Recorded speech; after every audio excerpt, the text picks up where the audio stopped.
ನಮಸ್ಕಾರ ಸ್ನೇಹಿತರೆ, ಶುಭೋದಯ, ಶುಭ ಮುಂಜಾನೆ ಅಥವಾ ಶುಭ ಸಂಜೆ ನಿಮ್ಮ ಸ್ಥಳಗಳಿಗೆ ಅನುಗುಣವಾಗಿ.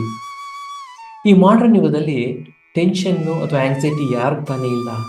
ಒಂದು ಸಣ್ಣ ಮಗುವಿನಿಂದ ಹಿಡಿದು ವಯೋವೃದ್ಧರವರೆಗೂ ಟೆನ್ಷನ್ನು ಅಥವಾ ಆಂಗ್ಸೈಟಿ ಪ್ರಾಬ್ಲಮ್ಸು ಕಾಡ್ತಾನೆ ಇರುತ್ತವೆ. ನಾವು ಜೀವನದಲ್ಲಿ ಒಂದಲ್ಲ ಒಂದು ವಿಷಯಗಳಿಗೆ ಟೆನ್ಷನ್ ಮಾಡ್ಕೊತಾನೆ ಇರ್ತೀವಿ. ಸೊ ಟೆನ್ಷನ್ನಿಂದ ಹೇಗೆ ಹೊರಗೆ ಬರ್ತೀವಿ? ಸಾಮಾನ್ಯವಾಗಿ ನಾವು ನೀರು ಕುಡಿತೀವಿ, ಅಥವಾ ಎಕ್ಸಸೈಸ್ ಮಾಡ್ತೀವಿ, ಅಥವಾ ಲಾಂಗ್ ವಾಕ್ ಮಾಡ್ತೀವಿ, ಅಥವಾ ಇನ್ನೇನಾದರೂ ಒಂದು, ಅಥವಾ ಬೇರೆ ಯಾರ ಜೊತೆಗೆ ಒಂದು ಮಾತಾಡ್ತೀವಿ, ಅಥವಾ ಇನ್ನೇನಾದರೂ ಪ್ರಯತ್ನ ಮಾಡ್ತಿರ್ತೀವಿ. ಬಟ್ ಪ್ರಾಬ್ಲಮ್ ಏನಂದರೆ, ಈ ಎಲ್ಲ ಮೆಥಡ್ಗಳು ಸ್ವಲ್ಪ ಕಾಲಾವಕಾಶ ಬೇಕು ಈ ಟೆನ್ಷನ್ನಿಂದ ಹೊರಗೆ ಬರೋಕ್ಕೆ. ರೀಸೆಂಟಾಗಿ ನಾನು ನಿಕ್ ಟ್ರೆಂಡನ್ ಅವರು ಬರೆದಿರುವ ಸ್ಟಾಪ್ ಓವರ್ ಥಿಂಕಿಂಗ್ ಪುಸ್ತಕನ ಓದಿದೆ.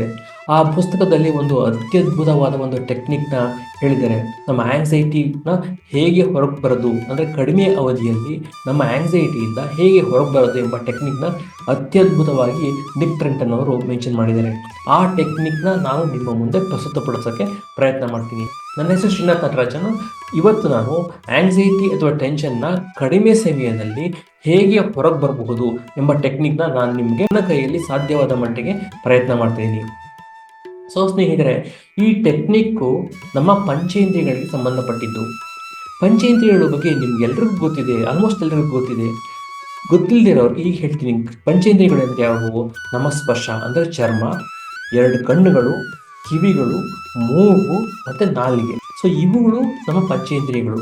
ಈ ಟೆಕ್ನಿಕ್ ಬಂದು ಪಂಚೇಂದ್ರಿಯಗಳಿಗೆ ಸಂಬಂಧಪಟ್ಟಿದ್ದು. ಆ ಟೆಕ್ನಿಕ್ ಏನಪ್ಪ ಅಂದರೆ, ಮೊದಲನೇದಾಗಿ ನಾವೇನು ಮಾಡೋಣ, ನಮ್ಮ ಸುತ್ತಮುತ್ತಲ ಒಂದು ಅಬ್ಸರ್ವ್ ಮಾಡೋಣ. ನಮ್ಮ ಸುತ್ತಮುತ್ತ ಯಾವ್ಯಾವ ವಸ್ತುಗಳಿದೆ ಅಂತ ನಾವು ಅಬ್ಸರ್ವ್ ಮಾಡೋಣ. ಸೊ ಅಬ್ಸರ್ವ್ ಮಾಡಿದಾಗ ನಮಗೆ ಎಷ್ಟೋ ವಸ್ತುಗಳು ಇರೋದು ಖಾತ್ರಿ ಆಗುತ್ತೆ. ಸೊ ಅವಾಗ ನಾವು 5 ವಸ್ತುಗಳನ್ನ ನಾವು ನೋಡೋಣ. 5 ವಸ್ತುಗಳು ಯಾವುವು? ಈಗ ನೋಡಿ, ನಿಮ್ಮ ಸುತ್ತಮುತ್ತ 5 ವಸ್ತುಗಳು ಯಾವುವು ನೋಡಿ. ಈಗ ನನ್ನ ಕೇಸಲ್ಲಿ ಅಂದರೆ ನನ್ನ ಸುತ್ತಮುತ್ತ ಈ ಮೌಸ್ ಇದೆ, ಮತ್ತು ಈ ಮೈಕ್ ಇದೆ, ಮತ್ತು ಲ್ಯಾಪ್ಟಾಪ್ ಇದೆ, ಕೀಬೋರ್ಡ್ ಇದೆ, ಮೊಬೈಲ್ ಫೋನ್ ಇದೆ.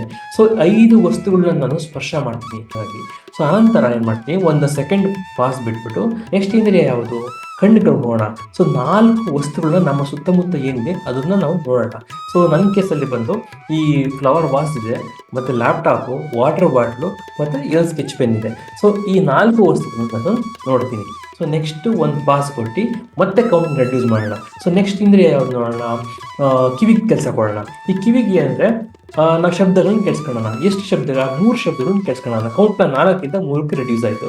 ಸೊ 3 ಶಬ್ದಗಳು ಯಾವುವು ನೋಡಿ, ನಿಮ್ಮ ಸುತ್ತಮುತ್ತ ನೋಡಿ. ಈಗ ನನ್ನ ಸುತ್ತಮುತ್ತ ಅಂದರೆ ಈಗ ನಂಗೆ ಲ್ಯಾಪ್ಟಾಪ್ ಒಂದು ಸೌಂಡ್ ಮಾಡ್ತಾ ಇದೆ, ಹೊರಗಡೆ ಯಾರೋ ಮಾತಾಡ್ತಾ ಇದ್ದಾರೆ, ಮತ್ತು ಒಂದು ಸ್ವಲ್ಪ ನೀರಿನ ಸೌಂಡ್ ಕೂಡ ಆಗ್ತಾ ಇದೆ. ಸೊ ನೀರಿನ ಸೌಂಡು ಆಗ್ತಿದೆ. ಸೊ 3 ಶಬ್ದಗಳನ್ನ ನಾನು ಕೇಳಿಸ್ಕೊತೀನಿ. ಸೊ ಅಂದರೆ ನನ್ನ ಕಿವಿಗಳಿಗೆ ಕೆಲಸ ಕೊಟ್ಟಂಗೆ ಆಯಿತು. ಸೊ ಅನಂತರ ಈಗ ನೆಕ್ಸ್ಟು ಕಿವಿ ಆದಮೇಲೆ ನೆಕ್ಸ್ಟ್ ಏನೋ 2. ಸೊ 2 ಏನು ಮಾಡೋಣ? ಸ್ಮೆಲ್ ಹೋಗೋಣ. 2 ಥಿಂಗ್ಸ್ನ ಸ್ಮೆಲ್ ಮಾಡೋಣ. ಸೊ ಯಾವ್ಯಾವು? ಈಗ ನನ್ನ ಕೇಸಲ್ಲಿ ಅಂದರೆ ನಾನು ಬಟ್ಟೆನ ಒಂದ್ಸತಿ ಸ್ಮೆಲ್ ಮಾಡ್ತೀನಿ. ಆನಂತರ ಇನ್ನೊಂದು ವಿಸಿಟಿಂಗ್ ಕಾರ್ಡ್ ಇದೆ. ಈ ವಿಸಿಟಿಂಗ್ ಕಾರ್ಡ್ನು ಕೂಡ ನಾನು ಸ್ಮೆಲ್ ಮಾಡ್ತೀನಿ. ಸೊ ಆಯಿತು, ಸ್ಮೆಲ್ ಮೂಗಿಗೆ ಕೆಲಸ ಕೊಟ್ಟಿದ್ದಾಯಿತು.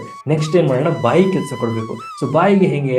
ಈಗ ನಿಮ್ಮ ಸುತ್ತಮುತ್ತ ನೋಡಿ ಏನಾದರೂ ಇದೆ. ಈಗ ಎಕ್ಸಾಂಪಲ್ ವಾಟರ್ ಇದ್ದರೆ, ಅಥವಾ ತಿನ್ನೋದೇನೋ ಒಂದು ಸಣ್ಣದ ತಿನ್ನೋದೇನೋ ಐಟಮ್ ಇದ್ದರೆ, ಅಥವಾ ಇನ್ನೇನಾದರೂ ಐಟಮ್ಸ್ ಇದ್ದರೆ ನೋಡಿ, ತಿನ್ನೋವಂಥ ಪದಾರ್ಥಗಳು ಅಥವಾ ಕುಡಿಯುವಂಥ ಪದಾರ್ಥಗಳು. ನನ್ನ ಕೇಸಲ್ಲಿ ಅಂದರೆ ಒಂದು ಸ್ವಲ್ಪ ಕಾಫಿ ಇದೆ, ಕಾಫಿನ 1 ಡ್ರಾಪ್ ಆಫ್ ಕಾಫಿನ ಕುಡಿದ್ದೀನಿ. ಸೊ ನಿಮ್ಮ ಸುತ್ತಮುತ್ತ ಏನೂ ಇಲ್ಲ ಅಂದರೆ ನಿಮ್ಮ ಎಂಜಲನ್ನೇ ಒಂದ್ಸತಿ ಒಳಗಡೆ ತೊಗೊಂಬಿಡಿ. ಸೊ ಏನಾಯಿತು, ನಾವು ಎಲ್ಲ ಪಂಚೇಂದ್ರಿಯಗಳಿಗೆ ಕೆಲಸ ಮಾಡಿದ್ದಾಯಿತು. ಸೊ ಇಷ್ಟು ಹೊತ್ತಿಗೆ ನಿಮ್ಮ ಆ್ಯಂಗ್ಸೈಟಿ ಏನಾಗಿರುತ್ತೆ ಗೊತ್ತಾ? ಮಾಯ ಆಗಿರುತ್ತೆ. ಸೊ ಫ್ರೆಂಡ್ಸ್, ನನಗೆ ಗೊತ್ತು ಆ್ಯಂಗ್ಸೈಟಿ ಇದ್ದಾಗ ಮೈಂಡು ತುಂಬ ಪೀಕಲ್ಲಿರುತ್ತೆ ಅಂತ ಗೊತ್ತು. ಬಟ್ ನಾವೇನು ಮಾಡಬೇಕು? ಪ್ರಯತ್ನಪೂರ್ವಕವಾಗಿ ಈ ಟೆಕ್ನಿಕ್ನ ಯೂಸ್ ಮಾಡಬೇಕು. ಸ್ನೇಹಿತರೆ, ಈ ಟೆಕ್ನಿಕ್ಕು ನಾನು ಸುಮಾರು 7ರಿಂದ 8 ಸತಿ ಟ್ರೈ ಮಾಡಿದ್ದೀನಿ. ಎಲ್ಲ ಸತಿನೂ ಇದು ವರ್ಕ್ ಆಗಿದೆ. ಸೊ ಹಾಗಾಗಿ ನಾನು ನಿಮ್ಮ ಮುಂದೆ ಹೇಳಲು ಪ್ರಯತ್ನ ಮಾಡ್ತೀನಿ. ನೀವು ಕೂಡ ಇದನ್ನು ಟ್ರೈ ಮಾಡಿ. ಅಟ್ಲೀಸ್ಟ್ ಒಂದು 3-4 ಟೈಮ್ಸ್ ಮೊದಲ ಸತಿ ಪ್ರಾಕ್ಟೀಸ್ ಮಾಡಿ. ಅನಂತರ ರಿಯಲ್ ಟೈಮಲ್ಲಿ ಅಂದರೆ ಟೆನ್ಷನ್ ಆದಾಗ ಇದನ್ನು ಪ್ರಯತ್ನಪೂರ್ವಕವಾಗಿ ಮಾಡಿ. ಒಂದು 3-4 ಟೈಮ್ಸ್ ನೀವು ಮಾಡಿದಾಗ ಅವಶ್ಯಕವಾಗಿ ಟೆನ್ಷನ್ನು ಮಾಯವಾಗುವ ಸಾಧ್ಯತೆ ಹೆಚ್ಚಾಗಿರುತ್ತೆ. ಸೊ ಒಂದು ವೇಳೆ ನಿಮ್ಗೆ ವರ್ಕ್ ಆದರೆ ಇದನ್ನು ನಿಮ್ಮ ಮನೆ ಮಂದಿಗಳಿಗೆ ಮತ್ತು ನಿಮ್ಮ ಬಂಧು ಬಾಂಧವರಿಗೆ ಮತ್ತು ಸ್ನೇಹಿತರಿಗೆ ದಯವಿಟ್ಟು ತಿಳಿಸ್ಕೊಡಿ, ಮತ್ತು ಅದರ ಪೂರ್ಣ ಪ್ರಯೋಜನವನ್ನು ನಾವೆಲ್ಲರೂ ಪಡ್ಕೊಂಬೋಣ. ಹೀಗೆ ಹೇಳ್ತಾ ಶ್ರೀನಾಥ್ ನಟರಾಜನ್ ಈ ವಿಡಿಯೋದಿಂದ ಸೈನ್ ಅಪ್ ಆಗ್ತಿದ್ದಾನೆ. ಲೋಕಾನಿ ಸಮಸ್ತಾನಿ ಸುಖಿನೋ ಭವಂತು. ಎಲ್ರಿಗೂ ನಮಸ್ಕಾರ.